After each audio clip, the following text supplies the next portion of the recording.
So welcome back SS online solution. क्या हाल भाई? ठीक ठाक है। बहुत दिनों बाद लौटे हम, क्योंकि गए थे कहाँ, शादी में हम चले गए थे। आप लोग को बता के गए थे कि हम 8 तारीख से क्लास को स्टार्ट करेंगे। शायद 7 तारीख का बताए थे कि 7 से क्लास को स्टार्ट किया जाएगा। आए थे तो 7 को आ गए थे, लेकिन क्लास नहीं ले सके इसीलिए, क्योंकि क्वेश्चन लिखे ही नहीं थे। और दूसरी बात, लिख भी सकते थे बट थोड़ा थके हुए थे, रात में जगे हुए थे ना, इसीलिए क्वेश्चन हम नहीं लिखे। ठीक है, तो आज हम लोग पढ़ने वाले हैं विद्युत। विद्युत आज खत्म हो जाएगा। 4 चैप्टर में 4 टॉपिक है विद्युत का, 4 पार्ट में पढ़ा दिए हम विद्युत। आज पूरी तरह विद्युत खत्म हो जाएगा और कल विद्युत का पूरा ऑब्जेक्टिव चलेगा। आप लोग सभी बच्चे जरूर क्लास में रहेंगे क्योंकि कल बबुआ का चलेगा, विद्युत का ऑब्जेक्टिव चलेगा सब। ठीक है,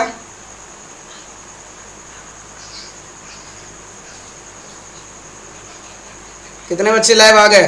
फटाफट आइए, वीडियो को जरूर शेयर करेंगे सभी। हम तो लगा 2K कन्वर्ट कैसे हो जाएगा। Good evening, good evening. Time हो गया तो हम भी तो आ गए, थोड़ा ये सब सेट साट करने में रह गए थे। चलिए,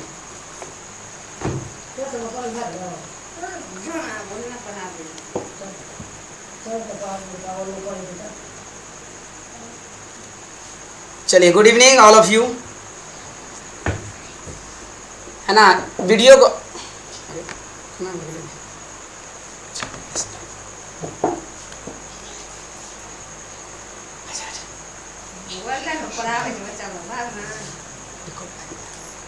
आज हम लोग पढ़ने वाले हैं पार्ट 4, जबकि पीछे हम पार्ट 3 पढ़ा चुके हैं। आप लोग जरूर वीडियो को जो है ना, वीडियो को शेयर एंड लाइक करेंगे। ठीक है बबुआ, है ना।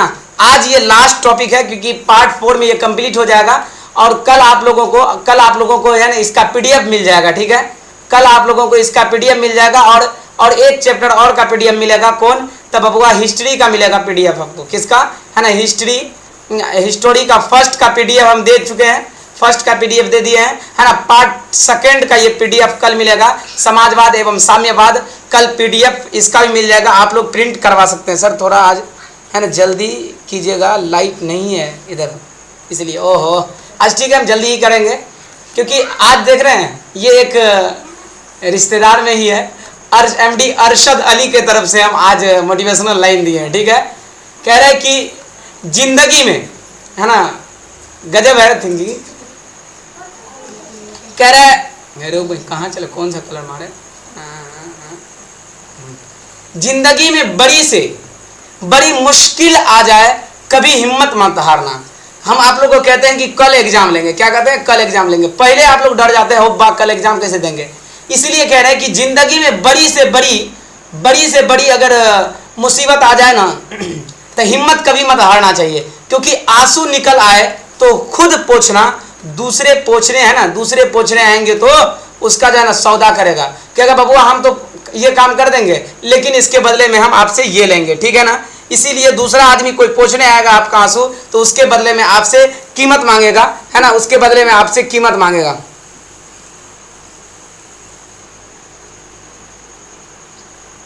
चलिएगा, अब अगला क्वेश्चन देखते हैं। आज जो हम लोग पढ़ने वाले हैं, हम लोग आपको पढ़ा चुके थे कि सत्यापन बता दिए थे, ओम के नियम को सत्यापन करें, वो बहुत इंपॉर्टेंट है। इसीलिए मैंने आपको ओम के नियम को सत्यापित करने के लिए बता दिए थे। चालक तार का प्रतिरोध क्या होता है कि कोई चालक तार में ज्यादा प्रतिरोध होता है, किसी चालक तार में कम प्रतिरोध होता है। किसी में बिजली बहुत स्पीड निकलती है, किसी में बिजली बहुत स्लो निकलती है। जिस तरह अगर किसी रोड पे अगर भीड़ लगा रहे, तो वहां से अगर हमको 5 किलोमीटर जाना है तो वहां ज्यादा टाइम लग जाएगा, और उसी तरह किसी रोड पे भीड़ ना लगा रहे तो हमको 5 किलोमीटर जाने में बस 5 मान लेते हैं 5 या 15 मिनट। और लेकिन जिस पर बहुत भीड़ लगी रहे तो हमको करीब 20 से 25 मिनट 30 मिनट भी लग सकता है, आधा घंटा भी लग सकता है जाने में, क्योंकि उस पर प्रतिरोध ज्यादा है, उस पर रोकने का कैपेसिटी थोड़ा ज्यादा है, इसीलिए ज्यादा समय लग जाएगा। उसी तरह प्रतिरोध किन किन बातों पर निर्भर करता है उसको हम लोग आज जानते हैं। किसी भी चालक का प्रतिरोध निम्नलिखित बातों पर निर्भर करता है। कोई भी चीज का चालक का प्रतिरोध किस बातों पर निर्भर करता है ना,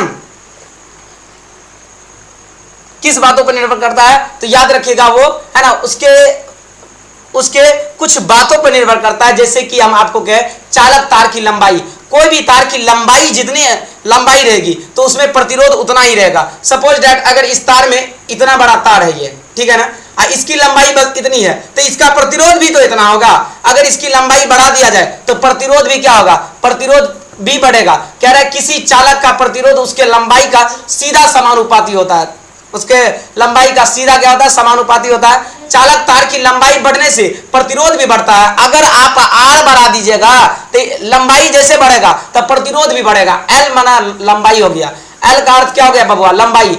अगर आप इसके लंबाई को बढ़ाते हैं, अगर आप इसके लंबाई को बढ़ाते हैं तो ऑटोमेटिक इसका प्रतिरोध क्या होगा, बढ़ेगा। ऑटोमेटिक इसका प्रतिरोध क्या हो जाएगा, बढ़ जाएगा। क्लियर है ना?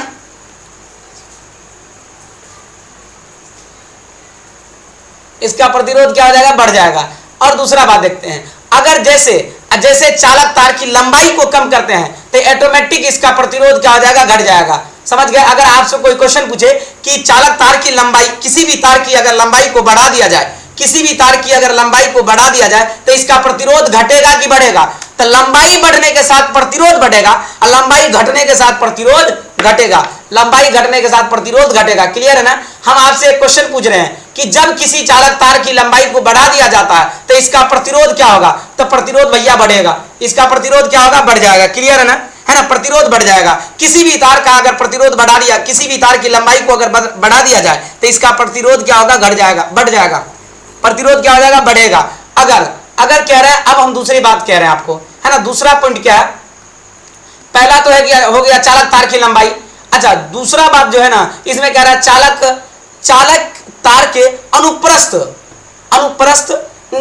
परिच्छेद का क्षेत्रफल, मतलब चालक है ना, चालक तार जो है ना, उसका क्षेत्रफल, उसका एरिया कितना हो जाएगा, उसके एरिया कितना हो जाएगा, क्षेत्रफल कितना होगा, वो बात कर रहा है यहाँ।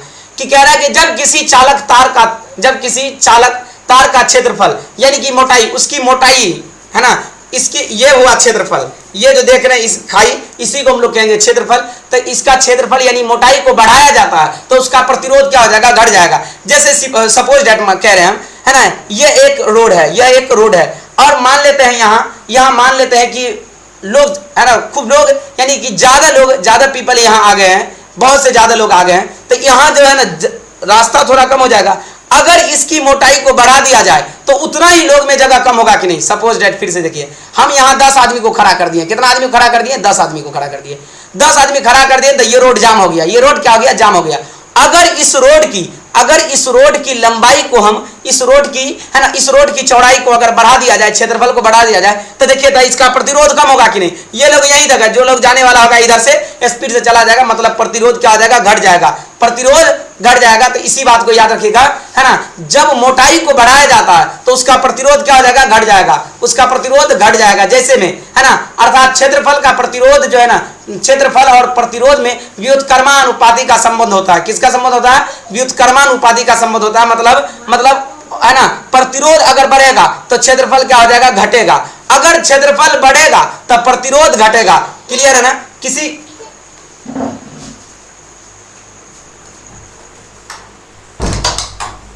का अगर आप क्षेत्रफल बढ़ाते हैं, किसी भी चीज का अगर आप क्षेत्रफल बढ़ाते हैं तो उसका प्रतिरोध क्या होगा, प्रतिरोध घट जाएगा। अगर आपका प्रतिरोध बढ़ रहा है मतलब क्षेत्रफल क्या होगा, है ना, क्षेत्रफल घटा है। क्लियर है ना? क्षेत्रफल घट जाएगा।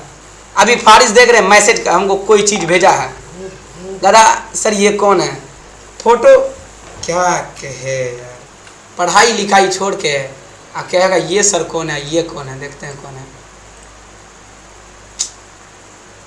अब बताइए, वो जो मैं वो दिए थे क्या कहते हैं मोटिवेशनल लाइन, उसका फोटो स्क्रीनशॉट लेके भेज दिया, कहता सर जी ये कौन है।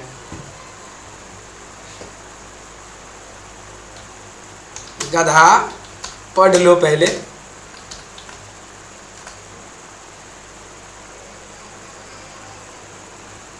बाद में पूछना कौन है ना। अगला देखिएगा, अगला कह रहा है कि चालक तार की प्रकृति पर निर्भर करता है। चालक तार जो है ना उसकी प्रकृति पर निर्भर करेगा। ठीक है ना, प्रकृति पर।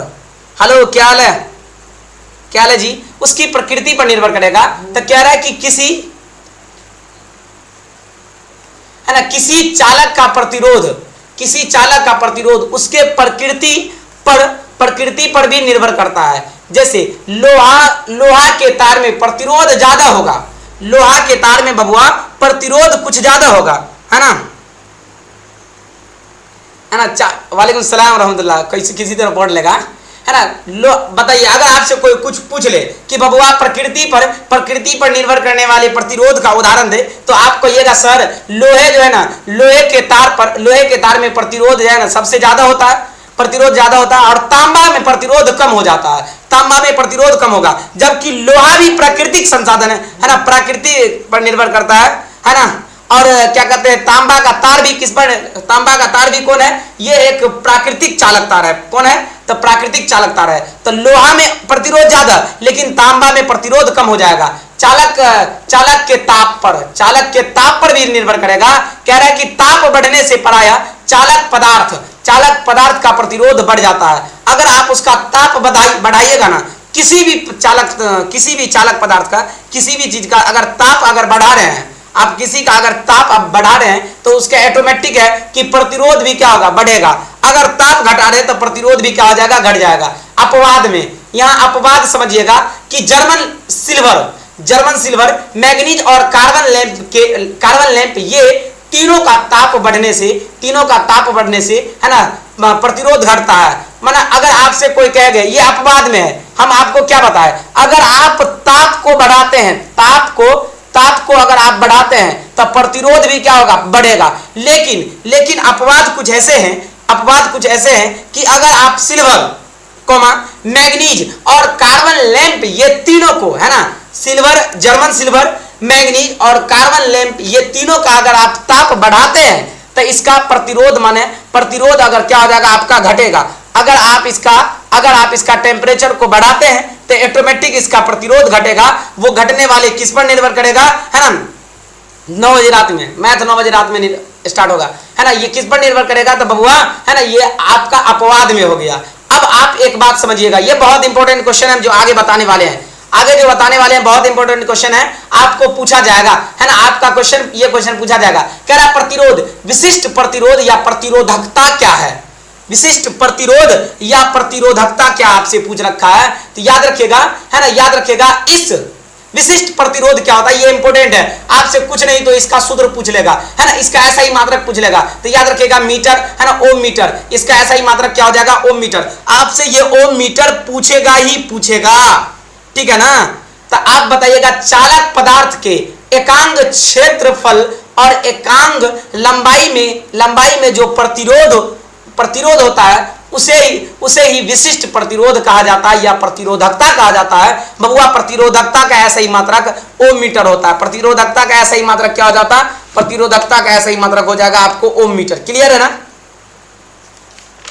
क्लियर है ना यहां तक। चलिएगा अब सर आगे क्वेश्चन बात कीजिए सर, है ना। विशिष्ट चालक क्या होता है, क्या पूछ रहा है, विशिष्ट चालकता क्या है, क्वेश्चन है आपका, है ना। आज मैथ का जो है ना चैप्टर नंबर चैप्टर शायद हमको लगता है 7 का 7.2 होने वाला है, 7 का 7.2 पढ़ाएंगे आज शायद। विशिष्ट चालकता क्या है, तो विशिष्ट प्रतिरोध के व्युत्क्रम को विशिष्ट चालकता कहते हैं। विशिष्ट प्रतिरोध के व्युत्क्रम को विशिष्ट चालकता कहते हैं। विशिष्ट चालकता का ऐसा ही मात्रक होता है ओम इनवर्स 1 और एम इनवर्स n इनवर्स 1। जैसे है ना ओम मीटर क्या होता है, ओम मीटर। तो यहाँ कुछ नहीं, यहाँ एक है, कुछ नहीं तो एक है। इसको अगर इनवर्स में डाला जाए तो क्या हो जाएगा, ओम इनवर्स, और इसका क्या हो जाएगा, ओम, है ना, मीटर इनवर्स। क्योंकि इसका व्युत्क्रम है। व्युत्क्रम का मतलब अगर हम कहेंगे ए है ना, ए जो है ना, ए बी का व्युत्क्रम है, ए वी का व्युत्क्रम है। व्युत्क्रम का मतलब हो जाएगा ए बराबर 1/b, ए बराबर 1/b, ए बराबर 1/b। तो यहाँ आप समझिएगा कुछ बात है, यहाँ हम आपको बात समझाते हैं कि सर जी व्युत्क्रम तो समझे, लेकिन यहाँ जो है ना प्रतिरोधकता, यहाँ कहता है प्रतिरोधकता किसका व्युत्क्रम है, चालकता का व्युत्क्रम है। तब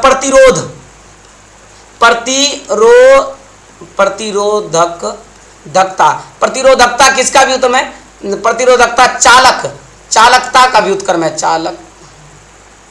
चालकता का व्युत्क्रम है। इसका हो जाएगा ओम, ओम मीटर, ओम मीटर बराबर इसका प्रति उल्टा हो जाएगा, ये हो जाएगा है ना ओम मीटर, ओम मीटर। इसके पावर में 1, इसके पावर में 1, तो ये बट्टे में हो जाएगा 1 बट्टे में ओम मीटर, कुछ नहीं तो पावर में 1, पावर में 1। अगर इसको बट्टे से हम है ना बट्टे से अगर हम हटाना चाहते हैं तो इसको हम लिखेंगे क्या, ओम माइनस में 1, एम माइनस में 1, मतलब ओम इनवर्स 1 और ohm inverse 2 is the right answer हो जाएगा। क्लियर है ना? चलिए यहां तक समझ गए।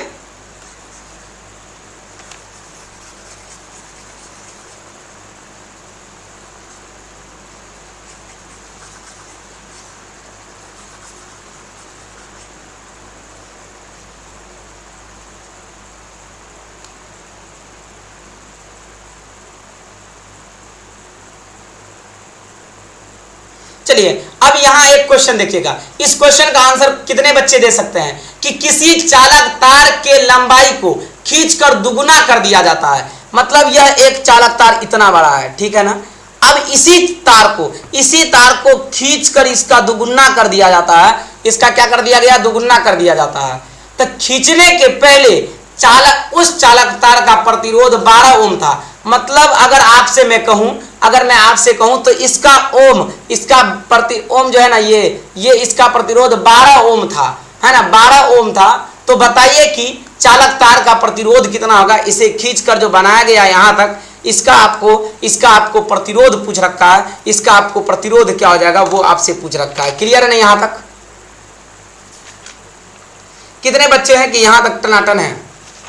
चलिएगा, हाँ आपसे आप प्रतिरोध पूछ रखा है ना, आपसे क्या पूछ रखा है, आपसे आप प्रतिरोध पूछ रखा है, 6 गलत है, आपसे पूछ रखा है प्रतिरोध, माना आर बराबर है ना, आर बराबर इसको हम लोग क्या कहते हैं है ना रे कहते हैं, इसे क्या कहते हैं, रे।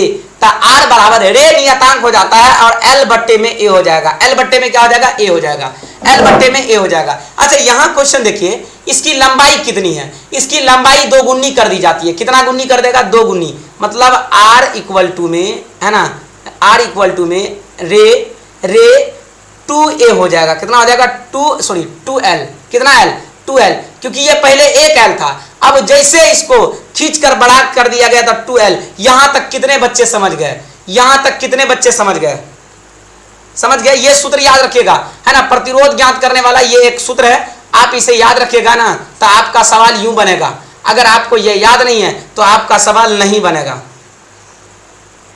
ठीक है ना। अच्छा अब एक बात बताइए है ना, तो ये जो है ना, तो इसका जो है ना अगर इसकी लंबाई को बढ़ा दिया गया, मतलब दुगुना कर दिया गया, तो ये क्या हो जाएगा, 1 का बट्टे में क्या हो जाएगा 2, क्योंकि इसका विद्युत धारा क्या हो जाएगा है ना 2 भागों में बढ़ जाएगा, क्योंकि अगर मान लेते हैं 10 है तो अब क्या हो जाएगा, अब हो जाएगा 5, ठीक है ना। तो मतलब इसका विद्युत धारा जो है ना, इसका एम्पियर जो है ना, इसका एम्पियर आधा हो जाएगा, कैसा हो जाएगा, आधा हो जाएगा।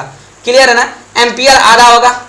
तो हम यहाँ क्या लिख सकते हैं, R इक्वल टू में रे 2l क्या हो जाएगा, यहाँ हो जाएगा आपको 2l अब बट्टे में a अपॉन में 2, इसको जैसे हम गुना करेंगे तो ये क्या हो जाएगा, R इक्वल टू में रे है ना 2l अब बट्टे में a, ये ऊपर चला जाएगा गुना होके तो क्या हो जाएगा 2, अब कुछ नहीं तो नीचे में 1, इसके बट्टे में कुछ नहीं तो 1 है ना, इसको जैसे उल्टाइएगा तो इसके नीचे में कुछ नहीं मान लेते हैं, कुछ नहीं, अरे कुछ नहीं है तो इसके नीचे में क्या बच गया 1, और इसके नीचे में 2 बट्टे में a। अब इसको फिर से गुना कीजिए तो R इक्वल टू में है ना ऐसे बनेगा, और 2 दूना 4a, 2 दूना 4a, यार a कैसे होगा, l ना होगा, 2 दूना 4l हो जाएगा, बट्टे में क्या हो जाएगा, यहाँ a, बट्टे में a हो जाएगा। ये 4 को अगर हम कॉमन ले लेते हैं तो R इक्वल टू में है ना, इसे हम लोग कहते हैं रे l अपॉन में a, यहाँ आपको हो जाएगा 4, हो गया 4।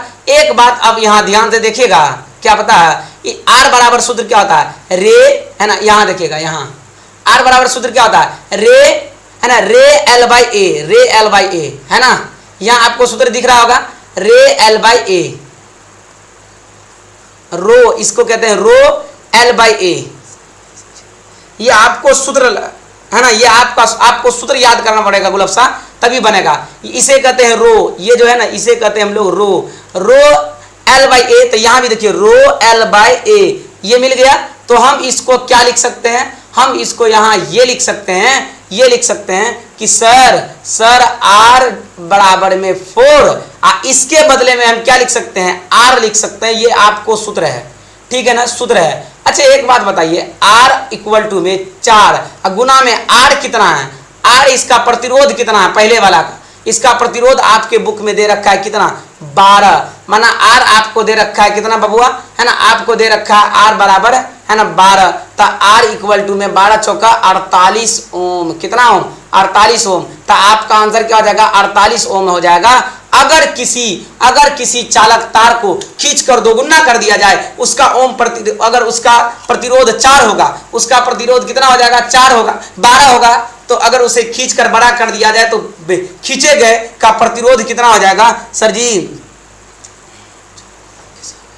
4 कॉमन नहीं किए हैं, देखिए यहां कॉमन नहीं, यहां निकाल दिए हैं 4। जैसे हम आपको बता रहे हैं कि R इक्वल टू में रे है ना, 4L है, अब बट्टे में A है, मतलब यहां भी गुना है। तो हम इसको ये कर लिए हैं कि 4 इधरे कर दिए हैं।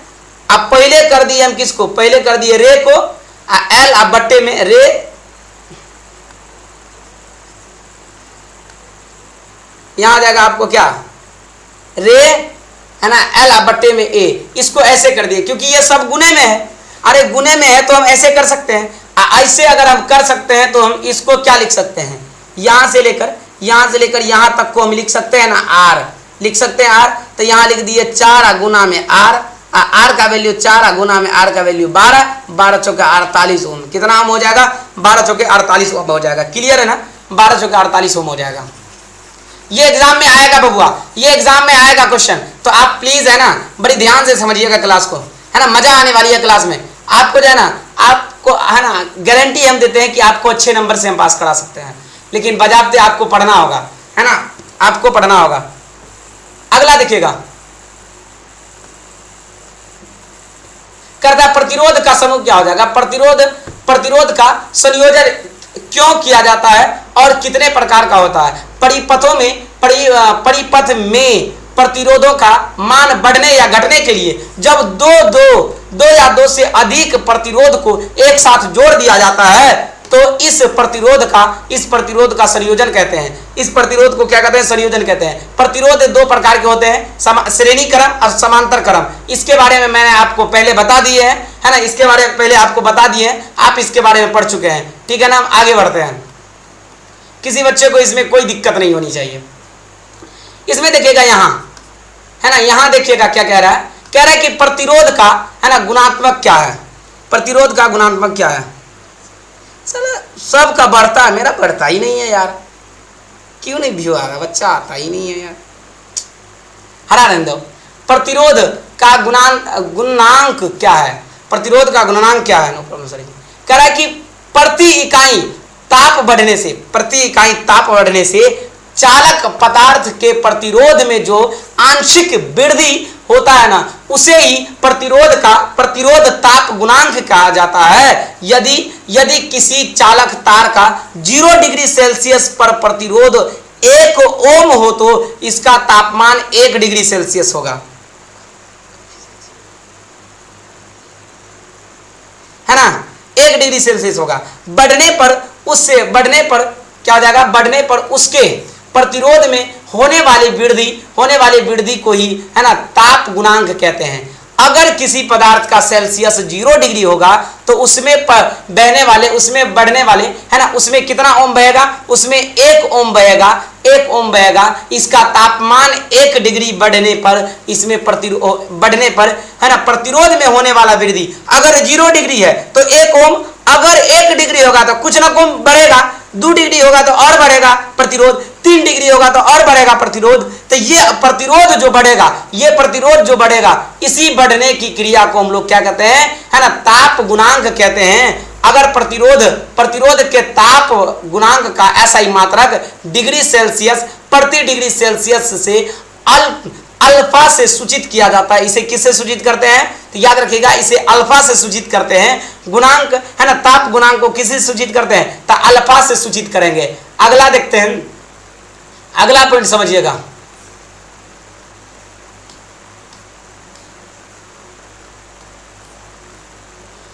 कि ओम के नियम में ताप को अचर क्यों रखा जाता है। ये बबुआ क्वेश्चन इंपोर्टेंट है, बहुत इंपोर्टेंट है। ओम के नियम में है ना ताप को अचर क्यों रखा जाता है। तो जब किसी चालक तार का तापमान बदल जाएगा तो उसका प्रतिरोध प्रभावित हो जाएगा, जिससे विद्युत धारा एवं विभवांतर दोनों प्रभावित होता है। विद्युत धारा और विभवांतर दोनों बीच के अंतर को विभवांतर कहते हैं। तो विद्युत धारा में भी प्रभाव है ना कुछ बदलाव होगा और उसके बीच के अंतर विभवांतर में भी कुछ बदलाव हो जाएगा, जिससे पठन की क्रिया ठीक ढंग से नहीं हो पाएगी। इसीलिए ओम के नियम में ताप को अचर पर रखा जाता है। ओम के नियम में ताप को किस पर रखा जाएगा। तो ताप को अचर पर रखा जाएगा। किस पर रखा जाएगा। तो ताप को अचर पर रखा जाएगा। कह रहा है कि प्रतिरोधकता का SI मात्रक क्या हो जाएगा। तो ओम मीटर मैंने ऊपर बता दिया है। प्रतिरोधकता का SI मात्रक क्या हो जाएगा। ओम मीटर हो जाएगा। क्लियर है ना। चलिएगा अगला देखते हैं कि ऊर्जा। यहां क्वेश्चन है कि ऊर्जा संरक्षण के सिद्धांत और है ना विद्युत धारा के उष्मीय प्रभाव। विद्युत धारा का कौन सा प्रभाव। उष्मीय प्रभाव। तो ऊर्जा संरक्षण के सिद्धांत में समझिएगा। ऊर्जा संरक्षण के सिद्धांत के अनुसार ऊर्जा को जो है ना न तो नष्ट किया जा सकता है, ऊर्जा को न तो कभी नष्ट किया जाता है और है ना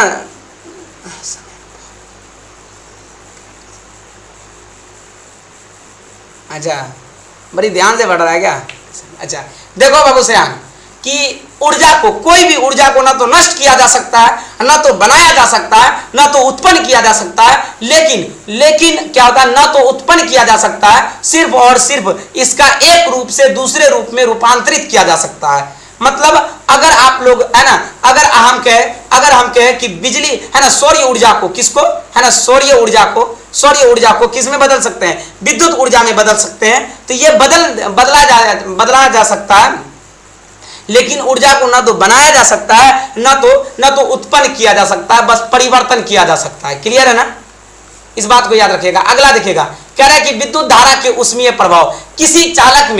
किसी चालक तार में विद्युत धारा प्रवाहित होने के बाद विद्युत धारा का कुछ अंश उष्मा में परिवर्तन हो जाता है। उसका जो है ना उसमें कुछ जो है ना अंश उष्मा में परिवर्तन हो जाता है। विद्युत धारा के इस प्रभाव को ही है ना उष्मीय प्रभाव कहते हैं। अब कहिएगा उससे विद्युत धारा निकलती है। अब विद्युत धारा निकलने के बाद कभी कभी देखिएगा है ना गर्म हो जाएगा। क्या हो जाता है। गर्म हो जाता है। तो उसमें क्या हो गया। उसमें उष्मा है ना उष्मा उत्पन्न हो रहा था। उष्मा उत्पन्न हो गया जिसके कारण वो क्या हो गया। जिसके कारण वो गर्म हो गया है। तो गतिज ऊर्जा को किस में बदलेगा है ना उष्मीय ऊर्जा में बदल रहा है। गतिज ऊर्जा को किस में बदल दिया। तो उष्मीय ऊर्जा में बदल दिया। गतिज ऊर्जा बराबर हो जाएगा 1/2 MV²। विद्युत धारा से उत्पन्न उष्मीय परिणाम क्या हो जाएगा। विद्युत धारा से उत्पन्न उष्मीय परिणाम को आप एक बार जरूर देखेंगे। कह रहा है कि सर है ना उष्मा है ना उत्पन्न उष्मा ऊर्जा और कार्य सब बराबर है। उस उत्पन्न उष्मा बोले या ऊर्जा बोले या कार्य बोले बात बराबर है। कार्य का है ना कार्य को हम लोग W से सूचित करते हैं। कार्य का SI मात्रक जूल होता है ना। तो W बराबर क्या हो जाएगा VQ। W बराबर V गुना Q को हम लिख सकते हैं। Q को हम लोग लिखते हैं है ना I और T। Q को लिखते हैं IT होता है। Q को लिखते हैं I और T।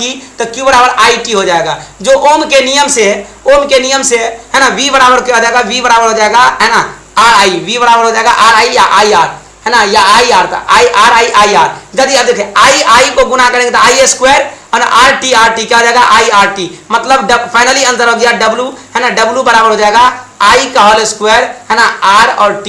I का होल स्क्वायर और R और T। क्लियर ना।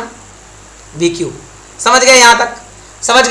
फाइनली आंसर आपको यहाँ तक आ जाएगा। यदि किया हुआ कार्य उष्मा में रहे तो अगर कोई कार्य उष्मा में रहे तो WH मतलब वर्क और हीट तो H बराबर हो जाएगा V गुना T। H बराबर V गुना T और H बराबर V² और RT हो जाएगा। V² और RT हो जाएगा।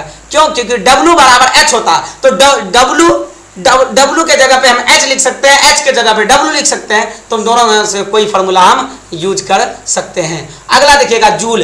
क्या कार्य का SI मात्रक जूल होता है। यहाँ कह रहा है कि जूल का उष्मीय नियम क्या है। तो जब किसी चालक से विद्युत धारा का प्रभाव होता है तो उस चालक में उस चालक में प्रतिरोध के कारण उसमें ऊष्मा की उत्पत्ति होती है। इस ऊष्मा के बारे में एक नियम का प्रतिपादन किया जाता है जिसे जूल का ऊष्मीय नियम कहते हैं। इस नियम के अनुसार जूल का पहला नियम क्या हो जाएगा, किसी भी चालक तार में उत्पन्न ऊष्मा उस चालक तार में परिवर्तन है ना प्रवाहित होने वाली विद्युत धारा का वर्ग का समानुपाती होता है। मतलब H माने हीट या कार्य बोलिए, हीट या वर्क बोलिए, इसका समानुपाती होगा। अगर हीट बढ़ेगा तो इसका विद्युत धारा भी बढ़ेगा। मतलब R और T जो है ना इसमें नियतांक हो जाता है। R और T इसमें क्या हो जाएगा, नियतांक होगा। मतलब इसमें क्या कहते हैं, प्रतिरोध क्या हो जाएगा, इसका प्रतिरोध हमेशा नियतांक हो जाएगा। इसका दूसरा नियम क्या कहता है, दूसरा नियम किसी भी चालक तार में उत्पन्न ऊष्मा उस चालक तार का प्रतिरोध का समानुपाती होता है। प्रतिरोध क्या होगा, समानुपाती हो जाएगा। मतलब उसका कार्य अगर बढ़ेगा तो इसका प्रतिरोध भी क्या हो जाएगा, बढ़ जाएगा, है ना। I माने विद्युत धारा नियतांक हो जाएगा, इसका विद्युत धारा नियतांक हो जाएगा। जूल का तीसरा नियम, जूल का कौन सा नियम, जूल का तीसरा नियम, किसी भी चालक तार में उत्पन्न ऊष्मा उस चालक में प्रवाहित विद्युत धारा के समय के समानुपाती हो जाता है। मतलब अगर कोई कार्य अगर समय कम बढ़ता है तो उसका समय भी बढ़ेगा, लेकिन उसका धारा और प्रतिरोध दोनों नियत हो जाएगा। धारा और प्रतिरोध दोनों क्या हो जाएगा, नियत हो जाएगा। सब भाग गया, कहीं हम ही तो नहीं अकेला।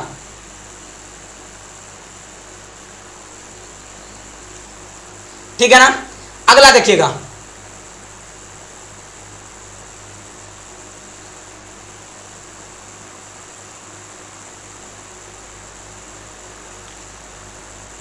चलिए विद्युत कह रहा है कि मैं हूं यहां एक दिखा रहा फिर भी इसलिए हो जाए, है ना। विद्युत शक्ति है, विद्युतीय शक्ति एक सेकंड में किसी विद्युत उपकरण द्वारा ऊर्जा खपत की जाती है।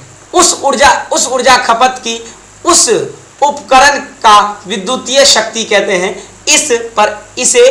इसे P से सूचित किया जाता है। किसे, विद्युत शक्ति को किससे सूचित करते हैं, P से सूचित करते हैं। विद्युत शक्ति का ऐसा ही मात्रक वाट होता है। विद्युत शक्ति का ऐसा ही मात्रक क्या होता है बबुआ, वाट होता है। इस बात को याद रखिएगा, विद्युत शक्ति का ऐसा ही मात्रक क्या हो जाएगा, वाट हो जाएगा, है ना। शक्ति बराबर क्या हो जाएगा, कार्य माना W बट्टे में क्या हो जाएगा, T। W बट्टे में आपको हो जाएगा T, माना W बराबर हम आपको उससे पहले बताए कि V गुना T, है ना। W बराबर हो जाएगा V स्क्वायर RT और हो जाएगा V स्क्वायर RT। ये किसके वैल्यू के बराबर हो जाएगा, तो याद रखिएगा, है ना। RT किसके वैल्यू के बराबर, यहाँ भी R, V स्क्वायर बराबर में, है ना, V स्क्वायर बराबर में RT बट्टे में R, ये R से R खत्म। W बराबर क्या हो जाएगा, W बराबर हो जाएगा V स्क्वायर में T। नाहिद तो बहुत सोच रहा है एक काहे दिखाता है, आप लोग में कितना दिखाता है अभी हो,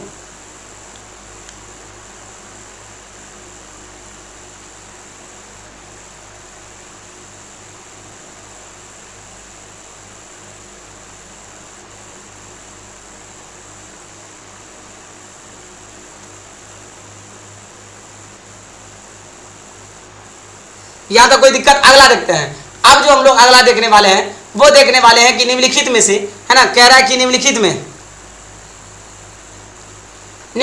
बिंदुओं पर टिप्पणी लिखिए। इसमें कह रहा है विद्युत बल्ब, इसमें अलग अलग पार्ट नहीं कर दिया, उसी में कर दिया विद्युत बल्ब। यह विद्युत बल्ब के ऊष्मीय प्रभाव पर कार्य करता है। ये जो विद्युत बल्ब जो है ना, ये है ना विद्युत के ऊष्मीय प्रभाव पर कार्य करता है। विद्युत धारा के कौन प्रभाव कार्य करता है, ऊष्मीय प्रभाव पर। जब ललका बल्ब अगर जलाते हैं ना आप, तो देखिएगा वो क्या हो जाएगा, गर्म हो जाएगा, है ना, बहुत दिख जाता है, कार्य करता है। विद्युत बल्ब कांच का बना होता है। इसके अंदर में ये कांच का बना होता है, ये तो इसके अंदर में जो है ना टंगस्टन का तार होता है। इसका गलनांक लगभग 3000 डिग्री सेल्सियस होता है। इसका गलनांक कितना होता है, 3000 डिग्री सेल्सियस होता है।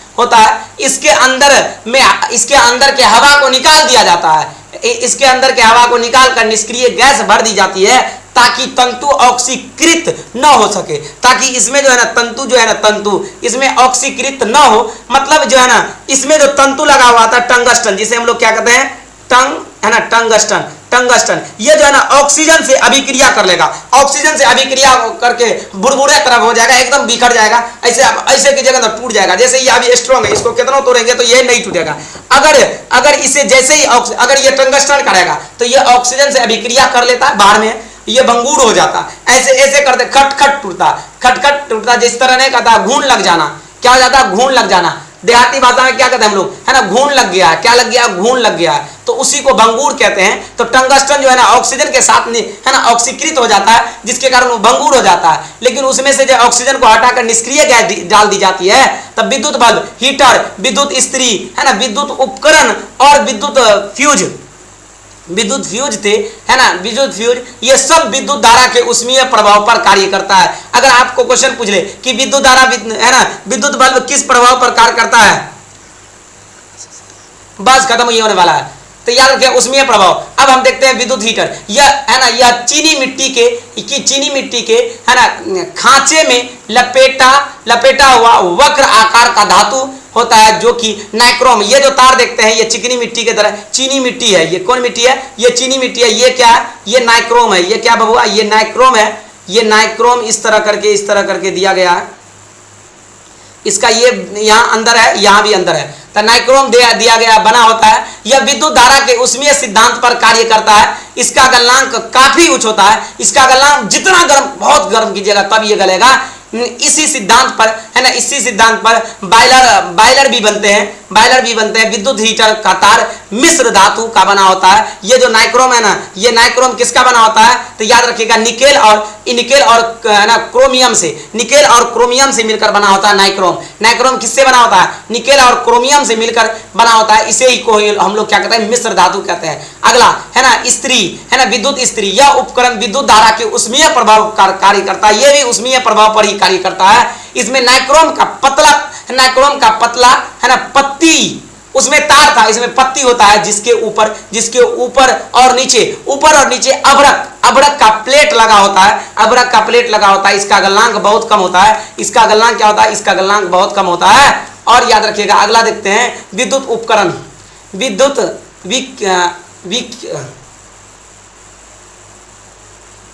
क्या लिखा गया? गलती लिखा गया है। क्या लिखा गया यार? विकर्ण होगा।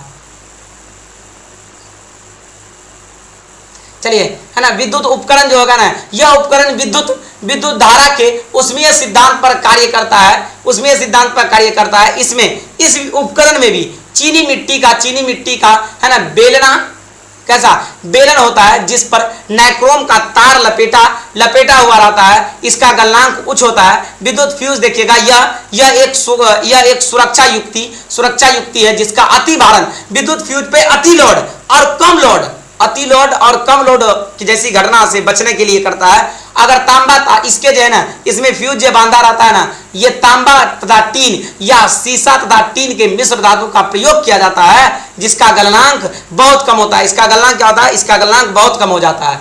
अगर, है ना, अब यहाँ देखिएगा अति भारण क्या है? तो याद रखिएगा अति भारण यह एक ऐसी घटना है जिससे जब एक समय में बहुत सारे शक्तिशाली उपकरण विद्युत उपकरण को किसी विद्युत परिपथ में जोड़ा जाता है। माने आप मोटर लगा दिए, फ्रिज लगा दिए, टीवी लगा दिए, कूलर लगा दिए, एसी लगा दिए, तो एक विद्युत परिपथ में बहुत सारे, है ना, विद्युत शक्ति उपकरण लगा दिए हैं। तो इसमें जो है ना इसका पावर क्या हो जाएगा? बढ़ जाएगा। प्रतिरोध धारा का प्रभाव हो जाता है, जिससे विद्युत हीटर, है ना, वाटर विद्युत इस्त्री, फ्रिज, टीवी इत्यादि हो जाता है। इसी को हम लोग कहते हैं अति भारण। इसमें क्या हो जाता है? ये अति भारण, जिसे हम लोग ओवरलोड कहते हैं। क्या कहते हैं? ओवरलोड कहते हैं।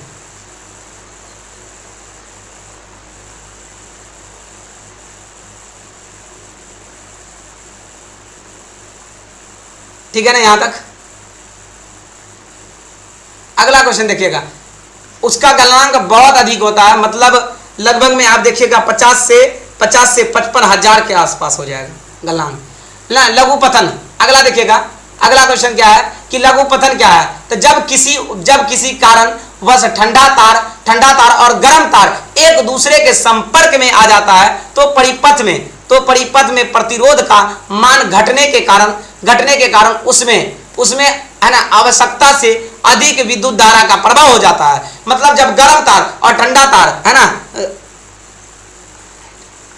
अच्छा चलिए बहुत अच्छा, लाइट भी आ गई ना। गर्म तार और ठंडा तार यदि मिल जाएगा तो अगर मान लेते हैं गर्म तार और ठंडा तार मिल गया तो उसमें ओवरलोड ज्यादा हो जाता है, उसमें है ना विद्युत धारा अधिक प्रवाह होने लगती है, अधिक प्रवाह होने लगती है। जब मानव शरीर भीगा हुआ रहता है तो उसका प्रतिरोध मानव का प्रतिरोध लगभग 30,000 रहता है, कहीं 30,000 रहता है। जब आप भीगा हुआ रहिएगा, कैसा रहिएगा, यदि आप जो है ना भीगा हुआ नहीं रहिएगा, सॉरी, अगर आप भीगा हुआ नहीं रहिएगा तो आपके शरीर का प्रतिरोध कितना रहेगा, 30,000 रहेगा। अगर 30,000 ओम रहेगा मतलब आपको जल्दी करंट नहीं दर्बो नहीं करेगा जल्दी। अगर आप भीगा हुआ रहिएगा तो आपके शरीर का है ना प्रतिरोध 200 से 300 ओम हो जाएगा, जिसके कारण खट्टाक से आपको करंट लग जाएगी और आप मर जाइएगा।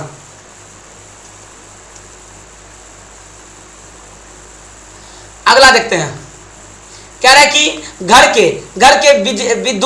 के विद्युत परिपथ में कौन सी है ना खराबियां उत्पन्न होती है। घर के विद्युत परिपथ में कौन सी खराबियां उत्पन्न होती है, तो याद रखिएगा घर के विद्युत परिपथ में निम्नलिखित खराबियां उत्पन्न होती है। तार का तार पुराना हो जाता है ना, पुराना होना है ना, ढीला संयोजन, मतलब उसका जो है ना क्या कहते हैं, संयोजन करते हैं, संधि जो करते थे तार का, हम लोग जो संधि पढ़ना सीखा आपको है ना, तार का जो संधि सिखाए थे, तो तार का जो संधि करते हैं वो ढीला हो जाता है। स्विच का खराब हो जाना, कभी कभी बटन जो है ना बटन खराब हो जाता है। उपकरण का गड़बड़ी, कभी कभी बल्ब भी खराब हो जाती है ना। संयोजित तार का खुला रह जाना, संयोजित तार का क्या हो जाता है, खुल जाता है, वो खुला रह जाता है।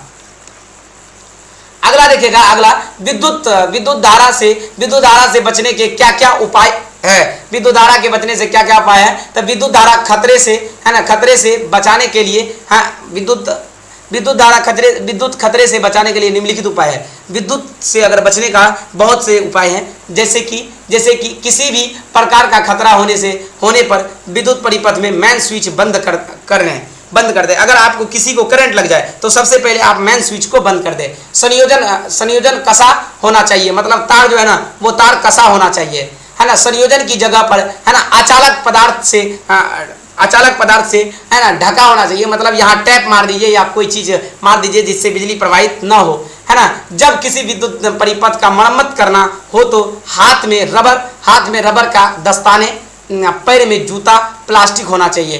पैर में क्या होना चाहिए, जूता या प्लास्टिक पहन लीजिए, ठीक है ना। अगला सही क्षमता वाले फ्यूज का प्रयोग परिपथ में करना चाहिए है ना। उसका क्षमता जो करना चाहिए उसका फ्यूज में उसका क्षमता उतना होनी चाहिए जितना कि अगर लोड बढ़े तो फ्यूज जल्दी फ्यूज हो जाए, टूट जाए है ना। विद्युत परिपथ उपकरण में है ना भूतार का प्रयोग करना चाहिए। और अगर किसी व्यक्ति का संपर्क विद्युत से हो जाए तो उसे कुचालक पदार्थ के माध्यम से आप उसको हटाइए, वरना आप भी सटे रह जाइएगा। आज के लिए बस इतना ही, एपिसोड खत्म आपका है ना। आपका विद्युत खत्म हो गया, माना कि